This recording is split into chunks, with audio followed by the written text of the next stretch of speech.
Lula decide demitir o ministro Silvio Almeida depois de acusações de assédio sexual por parte do ministro contra a também ministra Aniele Franco e outras assessoras do Ministério dos Direitos Humanos e do Ministério da Igualdade Racial. Nós vamos falar sobre esse caso logo depois que você se inscrever no canal, clicar no sininho para receber as notificações, deixar o seu like, compartilhar esse vídeo e lembrando que nós estamos nas eleições municipais. Vocês têm me visto cada vez menos aqui no canal, justamente porque eu tô indo dormir tarde, acordar cedo, viajando bastante o país para ajudar todos os nossos candidatos a vereador do Movimento Brasil Livre, são mais de 50, e eu tenho viajado aí o país em agendas de campanha, por isso que eu não tô tão presente aqui comentando os assuntos do dia a dia com vocês no canal, porque eu tenho cumprido essas agendas de campanha. Aliás, eu até perguntaria para vocês, talvez no meio dessas agendas de campanha, dentro do carro, eu conseguiria gravar alguns vídeos mais precários, assim, mais curtos e um pouco tremidos, que eu poderia publicar aqui no canal se vocês quisessem me ver aqui com mais frequência. Eu não sei se a qualidade ia ficar muito boa, por isso tenho dúvidas em relação a fazer isso, então quero saber da opinião de vocês nos comentários, mas eu tô lembrando das eleições não só por isso, não só para me justificar, mas também para falar para vocês que, caso você esteja aí morando em alguma cidade que nós temos candidato do MBL, basta você ver aí no meu site com todos os candidatos que eu estou apoiando. Vou pedir pro editor colocar o link aí na tela e também na descrição do vídeo. Muito bem, ministro dos Direitos Humanos, veja só o nível de absurdo em que a gente chegou. Ministro dos Direitos Humanos, que deveria ser o maior respeitador dos direitos humanos, o maior respeitador da dignidade alheia, está sofrendo agora duras acusações de dezenas de mulheres que o acusam de assédio sexual. Inclusive, uma dessas denunciantes é a própria ministra Aniele Franco, que foi recentemente escutada pelo advogado-geral da União e pelo controlador-geral da União, numa medida tomada pelo Lula para conter essa crise interna. O que a gente tem notícia até agora é que o Lula já decidiu demitir o ministro Silvio Almeida. Talvez, quando esse vídeo for ao ar, o Lula pode já ter demitido, mas que o ideal seria que o próprio ministro se demitisse, que o próprio ministro pedisse demissão para evitar, que o Lula tivesse de lidar com esse desgaste de mandar o ministro embora. Só que tem um problema. O ministro Silvio Almeida não quer ir embora, já anunciou que não quer desistir da sua pasta, que só sai demitido, e mais do que isso, ainda teria afirmado nos bastidores que vai cair atirando. Então o que nós temos? O ministro Silvio Almeida caindo por acusações de assédio sexual gravíssimas e ele próprio dizendo que cai atirando, que poderia revelar outros podres do governo Lula caso ele seja demitido, caso ele não possa permanecer no seu cargo. Veja só que nível baixo que chegou a política brasileira. Um ministro de Direitos Humanos, aliás, isso mostra bastante o quanto essas pessoas que arrotam virtudes, o quanto que essas pessoas que têm um discurso de que o mundo é injusto, de que o mundo é desigual e de que elas são os paladinos da justiça, são os monopolistas das virtudes, Essas pessoas que querem mudar o mundo antes de arrumar a própria cama, são os maiores hipócritas, Essa revelação sobre o ministro Silvio Almeida só mostra que todo o moralismo dele, disfarçado de intelectualidade acadêmica, é na realidade uma grande hipocrisia, é na realidade uma farsa, quando ele próprio é um desrespeitador de direitos humanos, quando ele não aplica na sua vida pessoal aquilo que ele prega na sua vida pública. Isso, assim, é fatal. Assim, quanto mais a pessoa quer se fazer de perfeita, quer se fazer de juíza da vida dos outros, juíza do mundo, quer se colocar numa posição suprema acima dos outros como julgador, uma pessoa que se leva muito a sério e tal, sempre fatalmente essa pessoa acaba sendo uma grande hipócrita e muitas vezes cometendo atrocidades na sua vida pessoal. Pois é, mais uma farsa do governo Lula que cai.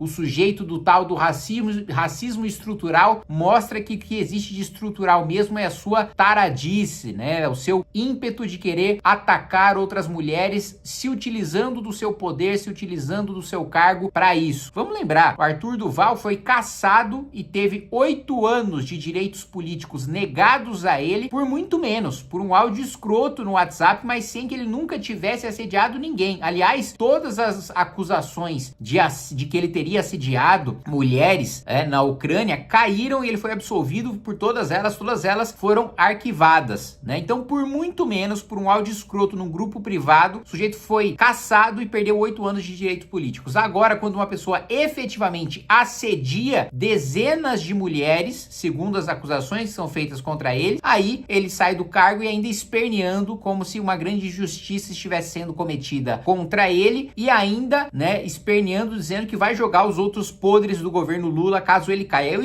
estou torcendo muito pra briga, para que a gente saiba quais são esses podres que o ministro Silvio Almeida tá querendo utilizar para jogar a merda aí no ventilador e expor o governo Lula, e que são podres que aparentemente são tão importantes que levam o Lula a hesitar na hora de demitir o ministro que está fazendo o governo sangrar na sua popularidade. Para finalizar esse vídeo, eu vou pedir pro editor colocar os últimos embates que eu tive com o ministro Silvio Almeida quando ele esteve na comissão de fiscalização, em que logo lá atrás nós já expusemos a sua hipocrisia e todo o seu discurso falacioso no momento em que ele ficou nervosinho simplesmente por ter sido questionado na comissão.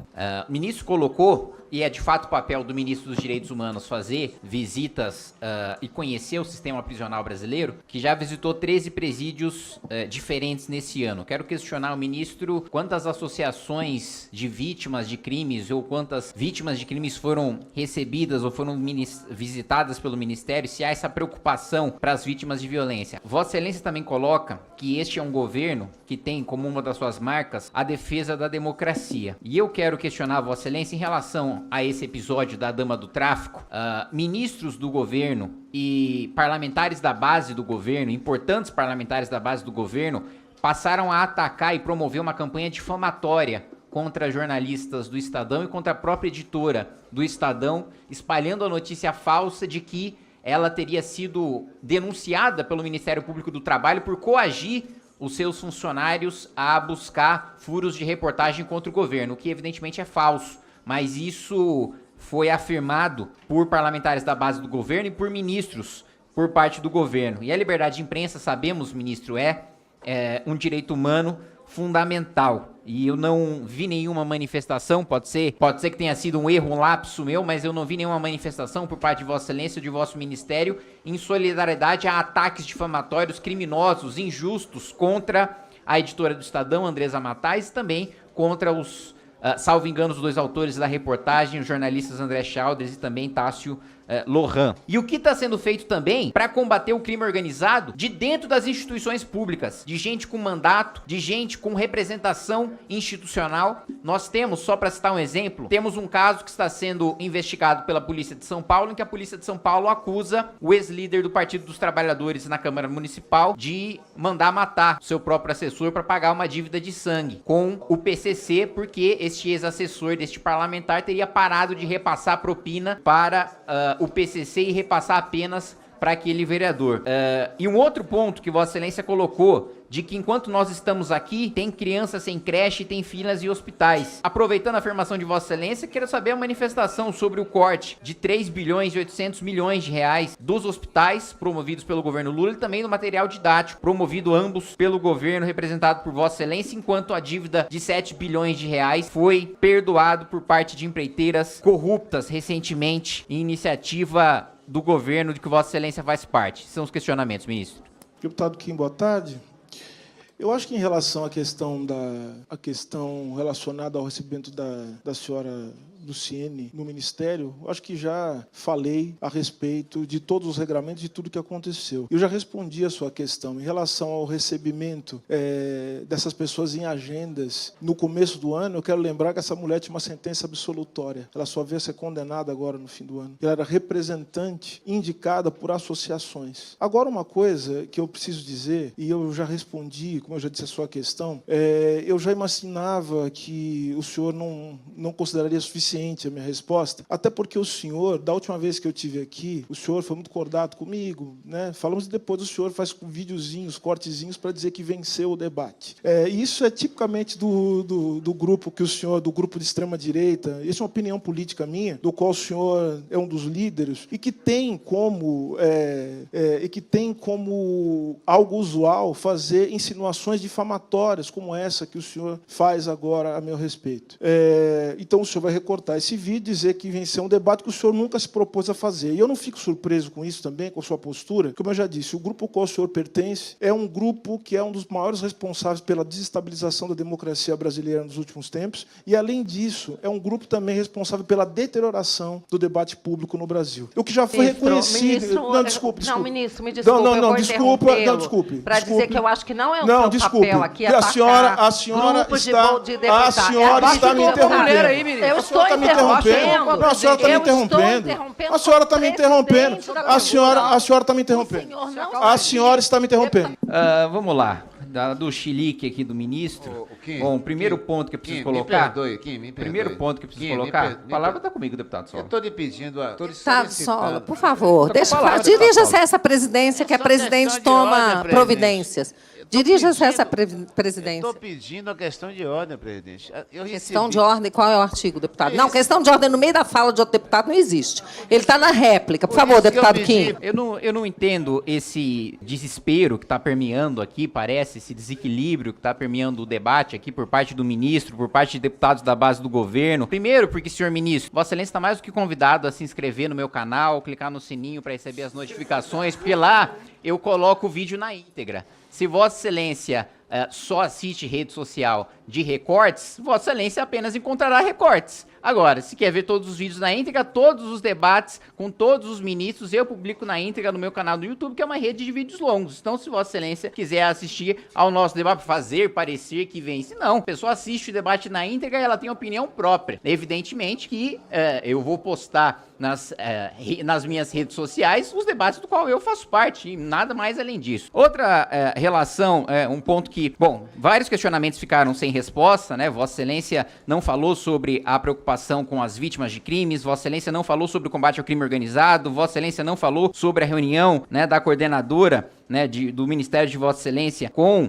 a ONG do Comando Vermelho. Vossa Excelência também não falou sobre o corte de 3 bilhões e 800 milhões de reais em saúde, em livros didáticos e o perdão de 7 bilhões para empreiteiras corruptas. Vossa Excelência não falou sobre o vínculo de parlamentar petista acusado pela Polícia Civil de São Paulo de envolvimento com o PCC e de repasses para o PCC e de mandar matar, inclusive, um ex-assessor justamente para pagar essa dívida de sangue com um crime organizado. Colocou que eu faço insinuações difamatórias, que eu estaria prevaricando. Ora, ministro, se eu estou cometendo tais ilegalidades, seja no âmbito criminal, no âmbito civil, Vossa Excelência já teria, não tenho a menor dúvida, me processado faz tempo. Não processa porque sabe que esses crimes, essas difamações, essas injúrias, não é isso que Vossa Excelência colocou no início da sua exposição? Vou processar todos aqueles que têm me difamado, que têm me atacado. Pois muito bem, se eu disse alguma mentira sobre Vossa Excelência, eu desabonei a honra de Vossa Excelência de alguma maneira com uma notícia falsa, aponte essa notícia para o judiciário que eu serei condenado e serei obrigado a me retratar e a indenizá-lo. Mas Vossa Excelência não o fará porque vai perder. O primeiro ponto é um ponto que eu desejo reforçar, porque eu acredito que Vossa Excelência não tenha respondido de maneira satisfatória, que é sobre o sumiço de Vossa Excelência quando da vinda do ditador Nicolás Maduro ao nosso país, né? O Conselho de Direitos Humanos da ONU atestou que em um ano você teve 9 mortes perpetradas pelo governo, pelo Estado venezuelano, 58 prisões arbitrárias, 28 casos de tortura e mais centenas de relatos de casos de violações aos direitos humanos. Eu quero deixar aqui bastante claro, uma coisa é uma relação institucional e comercial de um país com outro. Outra coisa é endossar politicamente o regime de determinado país, que é o que o presidente Lula faz, diferente das relações institucionais. Então, o meu primeiro questionamento é: por que não houve condenação por parte de Vossa Excelência em razão do cometimento de crimes de tortura, de prisões políticas no regime venezuelano, quando inclusive dentro do próprio Mercosul nós fomos pressionados por lideranças de esquerda, como o presidente Gabriel Boric do Chile, a termos um posicionamento mais duro e sério para que haja eleições livres e democráticas na Venezuela e seus opositores não sejam caçados. O diálogo com o presidente da Venezuela ou com outros presidentes, ele visa justamente estabelecer aquilo que está previsto no artigo 4º da Constituição, que é a participação do Brasil no cenário internacional com uma postura dialógica. Eu já disse ao senhor e quero repetir, houve uma mesa que foi criada em conjunto com uma série de países e esse conjunto de países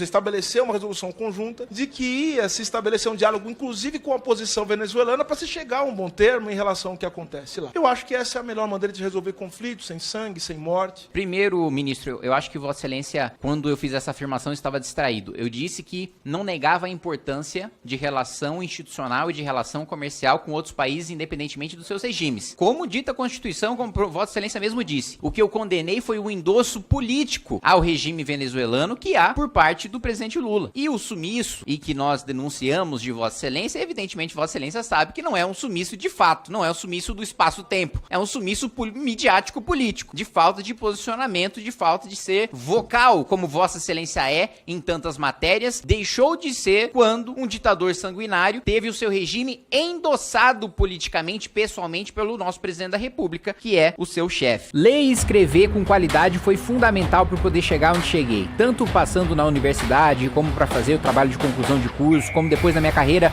profissional, como comentarista político, colunista de jornal e depois vencendo 2 eleições de deputado federal. Foi fundamental ler e escrever com qualidade, absorver o máximo possível dos livros que eu lia e também poder escrever primeiro redações e depois 3 livros já publicados, todos eles muito bem vendidos. Se você também quer fazer parte desse time das pessoas que possuem a habilidade de ler, de escrever, de absorver aquilo que estão lendo, de conseguir passar suas ideias com clareza e com qualidade, a gente está agora com o curso Os Segredos da Escrita. Se você se interessou, é só você clicar no link da descrição do vídeo.